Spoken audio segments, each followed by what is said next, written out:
నేను Gayatri Shankar SC welfare assistant Jagtial జిల్లా అధ్యక్షునిగా కొనసాగుతున్నాను. ఈ నెల 3వ తేదీన గొల్లపల్లి మండలం గుంజపడి గ్రామం లోపల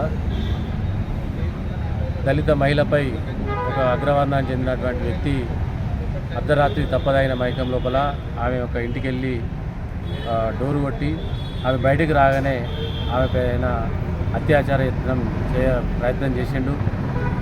ఈ క్రమం లోపల గ్రామస్తులంతా కూడా మేల్కొని ఆయనను పట్టించుకునే క్రమం లోపల పారిపోయి దాక్కోవడం జరిగింది.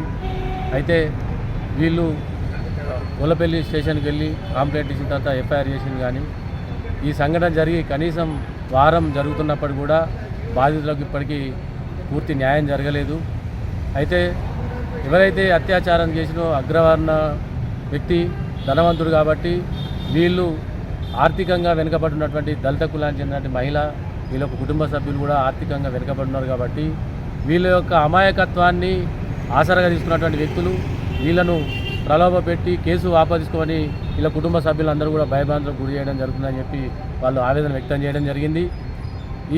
ఈ విషయంపై వెంటనే పోలీసు యంత్రాంగం డిఎస్పీ గారు చొరవ తీసుకొని ఎవరైతే అత్యాచార యత్నం చేసిన వ్యక్తిని తొందరగా రిమాండ్ చేసినట్లయితే ఈ యొక్క బాధితురాలకు న్యాయం జరిగే అవకాశం ఉన్నది.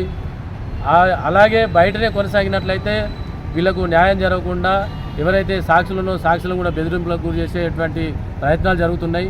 ఈ యొక్క కేసును కూడా నిర్వీర్యం చేసే ప్రయత్నాలు కొనసాగుతున్నాయి. కాబట్టి వెంటనే అధికారులు స్పందించి రిమాండ్ చేసినట్లయితే ఈ బాధితురాలకు న్యాయం జరిగే అవకాశం ఉన్నది. ఒకవేళ లేని పక్షం లోపల ఇలాగే దుశ్చర్యలకు పాల్పడితే ఈ సమాజం కూడా మేము వెనుకబడబోమని సందర్భంగా హెచ్చరిస్తున్నాము. ఎవరైనా ఇలాంటి దుర్మార్గం చర్యలు కూడా ఇక ముందు కనుక పాల్పడినట్లయితే వాళ్ళను కూడా చట్టపరంగా శిక్షించేంత వరకు కూడా మేము ఈ యొక్క బాధిత కుటుంబ పక్షాన మేము వెంటనే ఉంటాము. ఇప్పటికైనా ఈ సమాజంలో దళితులపైన జరుగుతున్నటువంటి బడుగు బలహీన వర్గాలపైన జరుగుతున్నటువంటి దాడులపైన ప్రభుత్వాలు చూసి చూడనట్టు వ్యవహరించడం వల్లనే ఇలాంటి దాడులు కొనసాగుతున్నాయి. కాబట్టి ఇప్పటికైనా పోలీసు యంత్రాంగం చాలా గట్టిగా చర్య తీసుకున్నట్లయితే ఇలాంటి కేసులు మళ్ళీ పునరావృతం కాకుండా ఉంటాయి.